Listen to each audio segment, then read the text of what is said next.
When you truly want to master a language, the most powerful shift you can make is not just in your words, but in your thoughts. Fluency begins in the mind. If you continue to think in your native language and then translate, you will always feel a step behind, always struggling to catch up. But the moment you train yourself to think directly in English, you unlock a freedom you've never felt before. You stop depending on translation. You stop second-guessing yourself. Your mind starts flowing with the rhythm of the language. Think about it. When you were a child, you never studied your mother tongue. You listened slowly, carefully, again and again. You shadowed the words your parents spoke, repeating them, practicing them until they became a part of you. That is the exact same process you need to trust today. Slow listening is not weakness, it is strength. Because when you listen carefully, when you let the words, the tone, the meaning sink into you, you are building a foundation that will carry you forward for life. Most people rush. They want instant fluency. They want to speak fast without truly understanding, but speed without understanding is empty. If you want fluency that lasts, you must slow down and truly listen. Absorb the accent, the pauses, the emotions behind every sentence. Don't just hear words, feel them. Once you feel them, they will live inside you, and then comes shadowing. Imagine standing in front of a mirror, not copying the face you see, but copying the voice of someone you admire. Repeat what you hear, word for word, sound for sound. Do not worry about mistakes. Do not fear imperfection. Every time you shadow, you are training your brain and tongue to work together. At first, it feels uncomfortable, almost unnatural. But remember, comfort zones never create growth. The struggle, the awkwardness, the repetition, this is where transformation happens. When you shadow a phrase, you are not just repeating it, you are teaching your brain to think in it. Slowly, the gap between hearing and speaking disappears. You no longer need to translate. Your thoughts begin to align with the words you speak. That is the secret of fluency, thinking directly in the language without a filter, without hesitation. And yes, it takes patience. It takes discipline. There will be days when you feel stuck, when you wonder if all this effort is worth it. But let me remind you, every single word you repeat, every single sentence you listen to carefully, every shadowing practice you do is not wasted. It is building you. It is shaping your future self. One day, without even realizing it, you will speak smoothly, naturally, and confidently. People will ask you, how did you become so fluent? And you will smile because you'll know the truth. It wasn't magic. It was your mindset. It was your decision to think in English, to listen with focus, to shadow with courage, and to keep going when others gave up. Fluency is not a gift. It is a practice. And that practice begins inside your mind, right now. When we talk about learning a language, most people immediately think about grammar books, vocabulary lists, or complicated sentence structures. They focus on speaking faster, memorizing more words, or trying to sound like a native speaker. But the real truth is this: fluency doesn't start with your mouth, it starts with your mind. Before you can ever speak naturally, you have to train your thoughts to flow in the language you want to master. If your thoughts are still locked in your native language, then no matter how hard you try, speaking English will always feel like climbing uphill with heavy weights on your back. You'll always pause, hesitate, and search for words because your brain is translating instead of expressing. Think about it. Translation creates delay. When someone asks you a question in English, you listen, translate it into your own language, think of an answer, and then try to translate your answer back into English. By the time you respond, you've lost confidence, lost rhythm, and lost the natural flow of the conversation. That is why so many learners feel nervous, even when they know the grammar rules or remember the vocabulary. The problem isn't their ability, it's their mindset. Their thoughts are trapped in the wrong language. True fluency begins the moment you decide to think directly in English, without using your native language as a middleman. Now, you might ask, but how can I start thinking in English when my brain automatically goes to my own language? The answer is simple, but not easy. Practice making English the language of your inner world. Start small. Begin with everyday objects around you. When you see a chair, don't say it in your native tongue. Say it in English, silently in your mind. Chair. When you look at the sky, think, the sky is blue. These little habits may seem meaningless at first, but they are powerful. They rewire your brain step by step. Slowly, English will stop being a foreign guest in your mind and will start becoming a natural resident. You have to understand that the human brain is flexible. The way you think today is not permanent. If you train yourself with patience, your brain will adopt English as naturally as it once adopted your mother tongue. Remember, you didn't learn your first language by studying grammar books as a child. You learned it because your thoughts, your environment, your emotions, all of it were surrounded by that language. If you want the same fluency in English, you have to create that environment in your mind and in your daily habits. Another thing that holds people back is fear of making mistakes. They think, what if I think in English but I make grammatical errors in my mind? But let me tell you, mistakes are not your enemy. Mistakes are proof that your brain is practicing. Even if you think in broken sentences, even if your inner English is imperfect, it is still better than thinking in another language and then translating. Because when you translate, you are never truly present in English. But when you think directly in English, even with errors, you are training your brain to operate in the language itself. Over time, your mistakes will correct themselves naturally through listening, speaking, and practicing. When you train your mind to think in English, something magical happens. You stop hesitating. Your sentences come out faster, not because you're rushing, but because there's no barrier. You'll start noticing that your responses are smoother, your confidence is higher, and your conversations feel more natural. People around you will feel the difference. They won't see you as someone who is learning English. They will see you as someone who speaks English. That shift is powerful. The most successful language learners are not those who memorize thousands of words or master every single grammar rule. They are the ones who change their thinking patterns. They let English live in their heads every day, every hour, every moment. They dream in English, they plan in English, they talk to themselves in English, and because their mind has adopted the language, fluency becomes inevitable. So, if you truly want fluency, don't just focus on your tongue, focus on your thoughts. Don't just chase vocabulary lists, chase an English mindset. The sooner you stop translating and start thinking in English, the sooner you will break the invisible barrier that holds most learners back. Remember, the real battlefield is not your mouth, it's your mind. If you win there, fluency will follow naturally. When most people set out to learn English, their focus is almost always on speaking. They want to speak faster, sound fluent, impress others with smooth sentences. But here is the hidden truth. Fluency is not born from speaking first, it is born from listening. Listening is the doorway to understanding the rhythm, tone, and heart of a language. Without listening deeply, your speaking will always feel forced, unnatural, and mechanical. That is why slow listening is not just important, it is essential. It is the foundation upon which every word you speak will stand. Think about how a child learns to speak. A child does not come into the world with grammar books, vocabulary flashcards, or pronunciation drills. A child listens. Day after day they hear the voices around them, the tone of their parents, the laughter of siblings, the rhythm of stories being told. They listen slowly, carefully, without rushing. And one day, without even realizing it, the child begins to speak. Not because they studied, but because their brain absorbed the language through listening. If listening is the first step for a child to master their mother tongue, why would it be any different for you as an adult learning English? The problem is, we live in a fast world. Everyone wants shortcuts. Everyone wants quick results. Learners often say, I don't want to waste time just listening. I want to speak immediately. But here's the truth. Rushing will only trap you. If you try to speak without giving yourself time to truly listen, your words will lack life. They may be correct on paper, but they will not flow naturally from your mouth. It's like building a house without laying a strong foundation. It may look fine at first, but it will collapse when pressure comes. Slow listening means giving your brain the chance to absorb more than just the words. It means focusing on the music of the language, the pauses, the stress, the rise and fall of the voice, the way emotions are carried through sound. Many learners know hundreds of vocabulary words, yet when they speak, they sound flat or robotic. Why? Because they never trained their ears to feel the emotional rhythm of English. Words without rhythm are like a song without melody. But when you practice slow listening, you begin to hear that melody.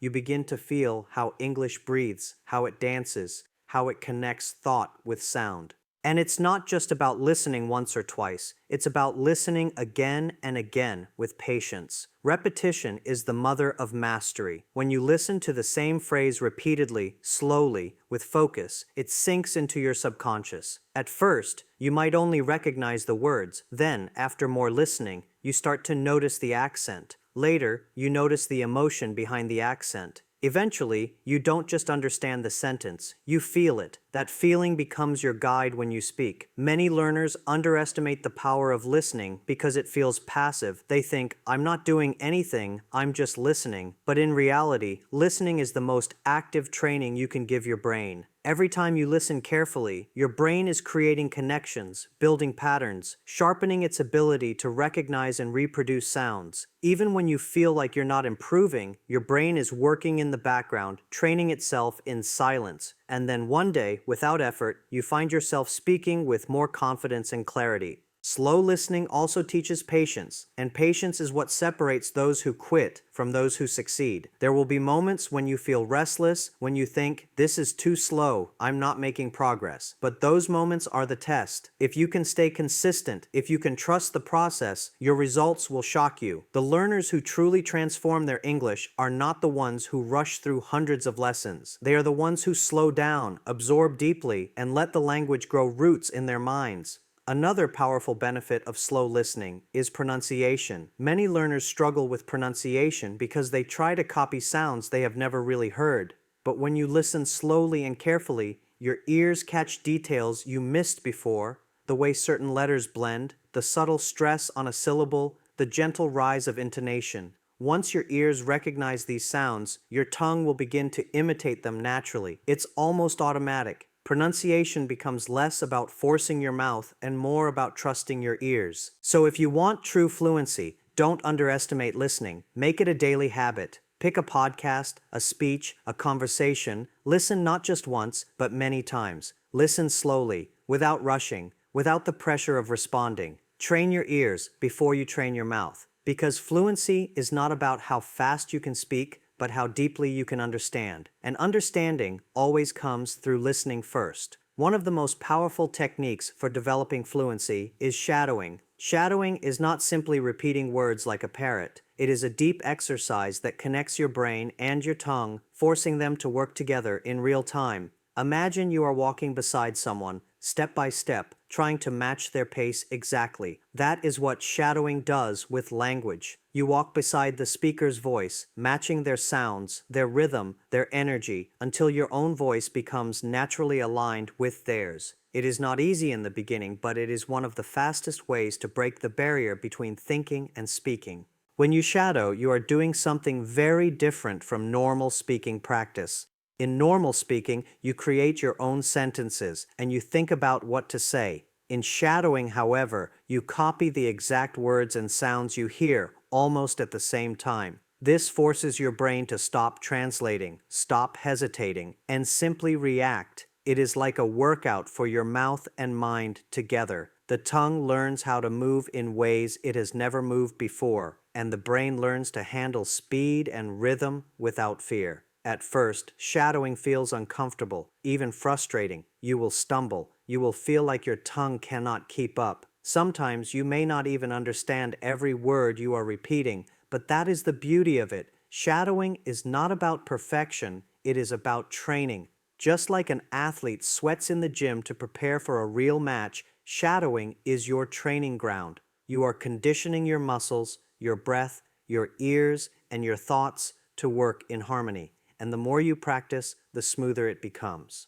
Think of a singer who wants to learn a new song. They don't just memorize the lyrics and sing flatly. They listen to the original. They repeat with it. They copy the tone, the emotion, the pauses, until the song flows naturally from their own voice. Shadowing works the same way. You are not just repeating English. You are absorbing the soul of the language. You are learning how to sound natural, how to carry emotion, how to place stress on the right words. Over time, your own speaking begins to reflect this natural natural flow without you even trying. Another powerful benefit of shadowing is confidence. Many learners feel nervous when speaking because they are not sure how they sound. They hesitate, afraid of making mistakes. But shadowing gives you a safety net. You are not inventing sentences from scratch. You are borrowing the exact sentences from a native speaker. This allows you to practice freely, without the pressure of being perfect. With time, the confidence you build through shadowing spills into your real conversations. You stop worrying about every mistake, and you start trusting your voice. Shadowing also sharpens listening and speaking at the same time.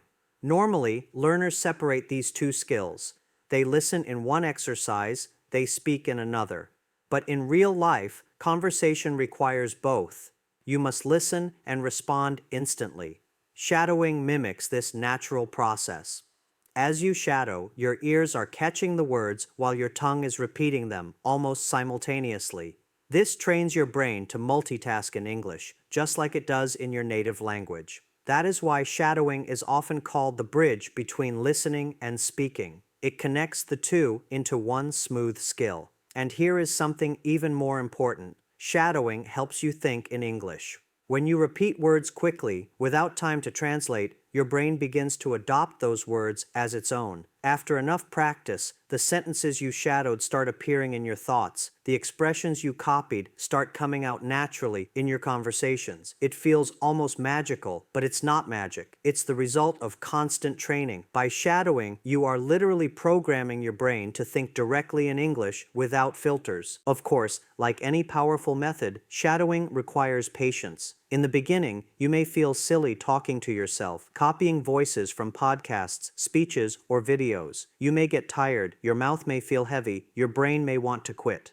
But remember, this struggle is the sign of growth. Just like lifting weights feels heavy at first, shadowing feels overwhelming. But every time you push through, your voice grows stronger, your brain grows sharper, and your fluency grows deeper. To make shadowing effective, consistency matters more than perfection. Even 10 to 15 minutes of shadowing every day can transform your English. Choose something you enjoy listening to, a motivational speech, a movie dialogue, an audiobook. Don't just listen once, listen repeatedly, shadow it again and again until the words live inside you.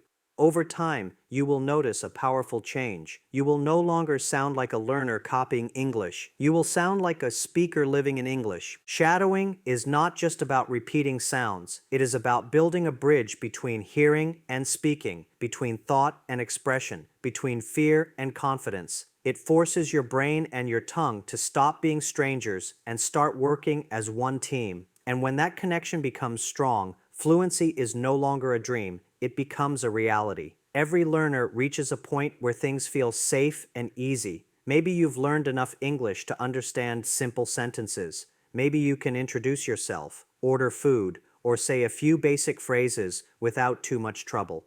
And once you reach that level, it feels comfortable. You don't struggle as much as you did in the beginning. You don't feel completely lost. You tell yourself, at least I can manage.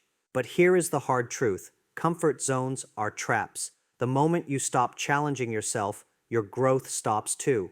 Comfort never creates progress. It only freezes you where you are. Think about any skill in life. If an athlete keeps lifting the same weight every day, will they get stronger? If a runner keeps jogging at the same slow pace, will they ever improve their speed? Of course not. Growth only happens when you go beyond what feels easy. The same is true for English. If you only stay at the level where you feel safe, if you only use the words you already know, if you only speak when you are certain you won't make a mistake, you will never reach fluency. You will only circle around in the same place, repeating the same patterns year after year. The biggest reason people stay stuck in their comfort zone is fear. Fear of embarrassment, fear of being judged, fear of making mistakes. They think, what if I say something wrong? What if people laugh at me? What if they don't understand? So instead of taking risks, they stay silent. Instead of trying new words, they stick to old ones. Instead of joining conversations, they avoid them. And slowly, without realizing it, they build a wall around themselves, a wall called the comfort zone. From the outside, it looks safe, but on the inside, it is a prison that locks away their potential. Breaking free from that prison requires courage. It requires you to accept that mistakes are not failures, but stepping stones. Every time you say the wrong word, you are learning. Every time someone corrects you, you are improving. Every awkward pause, every misunderstood sentence, every nervous conversation, it is all part of your growth. The people who achieve fluency are not the ones who never make mistakes. They are the ones who make more mistakes than anyone else, but refuse to let those mistakes stop them. Pushing beyond your comfort zone also means challenging yourself with harder material. If you only listen to the same easy recordings, your ears will never adapt to natural speech. If you only read children's books, your vocabulary will remain limited. If you only practice with people who speak slowly and clearly, you will panic when you hear fast, real-life English. Growth happens when you deliberately choose something slightly above your current level, something that makes you stretch, struggle, and sweat a little. That struggle is the sign that you are getting stronger. Another important truth is that the comfort zone kills confidence in the long run. It may feel safe now, but deep down, you know you are not improving. That knowledge creates frustration. You start to lose trust in yourself, thinking, I've been learning for years, but why am I still not fluent? The answer is not lack of intelligence, not lack of talent. It's simply that you stayed too long in the same safe space. The irony is, real confidence only grows when you step into the unknown, when you dare to try, when you prove to yourself that you can survive outside your comfort zone. Think of it like learning to swim. You can stand in the shallow water forever, where your feet touch the ground. You may feel safe there, but you will never truly learn to swim until you move into deeper water. At first, your heart races, your body resists, you feel fear. But then, stroke by stroke, you discover that you can float. You can move, you can survive. That's when real confidence is born. The same principle applies to English. You must dive into situations that feel too deep, conversations that feel too advanced, exercises that feel too hard. Only then will you discover your true strength. It's also important to understand that comfort zones are sneaky. Even when you push past one, a new comfort zone forms at the next level. For example, maybe at first, you were afraid to speak even one sentence. Then, after practice, you became comfortable with small talk. But now you avoid deeper conversations because they feel scary. That becomes your new comfort zone. Growth requires breaking through again and again at every stage. The journey never stops because every new challenge has the power to expand you further. So if you want real fluency, make discomfort your friend. Don't run from situations that scare you. Seek them. Don't avoid the conversations where you might fail. Join them. Don't hide from the exercises that feel too hard. Embrace them. Every uncomfortable step is proof that you are growing. Every time you leave safety behind, you enter a new world of possibilities. Comfort zones never create growth, but courage always does. And every act of courage you take with your English brings you closer to the speaker you dream of becoming. One of the biggest misconceptions about learning English is the belief that speed equals fluency. So many learners rush to speak quickly, rush to memorize as many words as possible, rush to cover grammar rules one after another. They think that if they move faster, they will reach fluency sooner. But the truth is, fluency is not a race. It is not about how fast you can learn. It is about how consistently you can discipline yourself to keep learning, even when it feels slow, even when it feels repetitive, even when no one is watching. Fluency is built brick by brick through daily discipline, not through shortcuts. Speed often gives the illusion of progress. For example, you may study 50 new vocabulary words in one day, and you feel proud. You feel like you've achieved something big. But what happens the next day? You forget half of them. A week later, you remember almost none. This is what happens when you chase speed without discipline. Learning in a rush may feel exciting at first, but it does not last. True fluency is not measured by how much you can memorize in one sitting. It is measured by how much you can retain, how much you can use naturally, and how deeply the language becomes part of your daily life. Discipline, on the other hand, may feel boring compared to speed. It is about showing up every single day. Even if you only study for 15 minutes, it is about practicing listening again and again, even when you feel like you already know the material. It is about repeating shadowing exercises until your tongue feels tired. Discipline is not glamorous, but it is powerful, because every time you practice with discipline, you are laying down one more stone in the foundation of your fluency. And over time, those small stones build a strong wall that cannot be shaken. Think about how a tree grows. You cannot force a tree to grow faster by pulling on its branches. Growth takes time, water, sunlight, and patience. But if you water it daily, even if you don't see immediate changes, eventually it becomes strong, tall, and unshakable. Learning English is the same. You cannot force fluency overnight by rushing, but if you nurture your learning with daily discipline, listening, shadowing, speaking, reading, your fluency will grow naturally and steadily. Another problem with speed is burnout. Many learners start with excitement and push themselves too hard. They study for hours in one day, watch endless videos, read countless articles, but then they get tired, lose motivation, and stop altogether. Speed burns you out because it is not sustainable. Discipline, however, is sustainable. When you create a routine you can follow every day, no matter how small, you avoid burnout. You don't rely on bursts of energy, you rely on steady habits, and habits are what carry you to the finish line when motivation fades. Fluency also demands patience with repetition. You cannot listen to something once and expect mastery. You cannot shadow a sentence once and expect it to become part of your natural speech. Discipline means listening to the same thing 20 times if necessary. It means repeating the same shadowing exercise until it feels natural. It means practicing the same conversation structures until your brain doesn't even have to think about them anymore. Repetition may feel slow, but repetition is what carves deep pathways in your brain. Those pathways are what make English automatic for you. Discipline also teaches resilience. There will be days when you feel tired, when you feel like your progress is invisible, when you question whether all this effort is even worth it. Discipline is what keeps you moving forward on those days. Discipline whispers to you, show up anyway, do it anyway. One step today is better than no step at all. And when you follow discipline instead of emotion, you build strength that carries you through every difficulty. In fact, the learners who achieve fluency are not the ones who learn the fastest. They are the ones who refused to quit. They are the ones who kept practicing even when it was hard, who kept listening even when they didn't understand, who kept shadowing even when they felt clumsy. They didn't rely on bursts of speed. They relied on the steady rhythm of discipline. And because of that, they eventually reached fluency while others gave up halfway. So if you truly want fluency, stop asking yourself, how fast can I learn? And start asking yourself, how consistent can I be? The difference between someone who speaks English naturally and someone who struggles for years is not intelligence, it is discipline. The discipline to listen slowly, to shadow daily, to push beyond comfort, to practice when no one else is watching. Fluency is not a gift given to the fastest learner. It is a reward given to the most disciplined one. If there is one secret that separates people who dream of fluency from those who actually achieve it, it is consistency.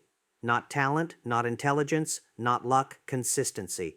Because fluency is not built in a single day, a single week, or even a single month.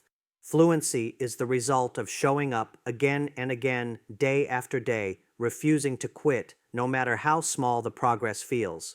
The problem with many learners is not that they lack ability, it's that they lack persistence. They start strong, but they stop too soon. They work hard for a short period, then disappear for weeks or months, and every time they stop, they lose momentum. They take 2 steps forward and 3 steps back.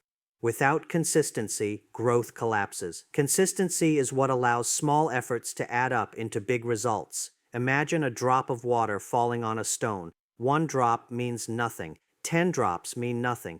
But if that water keeps falling in the same spot, day after day, year after year, it can carve a hole into the stone. That is the power of consistency. It turns something small into something unstoppable. The same is true for English. One lesson today may not change your life. One shadowing practice may not transform your fluency, but if you do it every day for months and years, the result is inevitable. Your fluency becomes as natural as breathing. The mistake most learners make is underestimating small actions. They think, I only have 10 minutes today, it won't make a difference. So they skip it, but 10 minutes done daily for a year is over 60 hours of practice. 60 hours of listening, speaking, repeating. Do you think that makes no difference? Of course it does. Small, consistent actions build fluency far more effectively than big, irregular efforts. It is better to practice 10 minutes every day than to study 3 hours once a week, because fluency grows from rhythm, from habit, from repetition that never stops. Consistency also builds trust in yourself.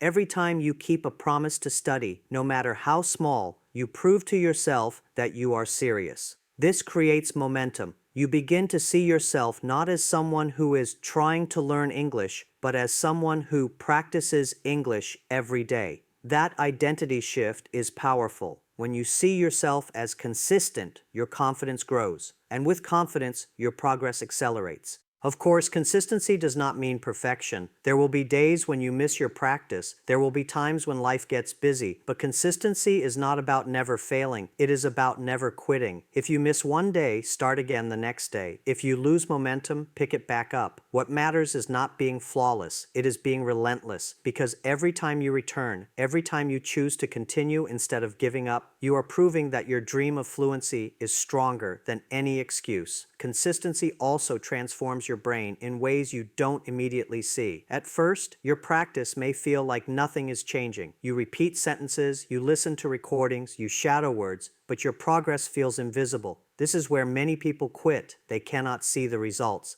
But consistency is working silently beneath the surface. Just like a seed in the soil takes time before it breaks through the ground, your fluency takes time before it shows itself. But the roots are growing deep. The connections in your brain are strengthening. One day, without warning, you suddenly notice, you understand faster, you speak smoother, you think in English without effort. That sudden change is not sudden at all. It is the result of consistent practice finally revealing itself. Another reason consistency matters is that it creates routine. When you make English a natural part of your daily life, it no longer feels like a burden. It becomes automatic. Just like brushing your teeth or drinking water, practicing English becomes something you do without question. And once it is a habit, you no longer need to rely on motivation. Motivation rises and falls, but habits remain. Consistency transforms effort into routine and routine into mastery. You must also remember that consistency compounds. The effort you put in today builds on the effort you put in yesterday.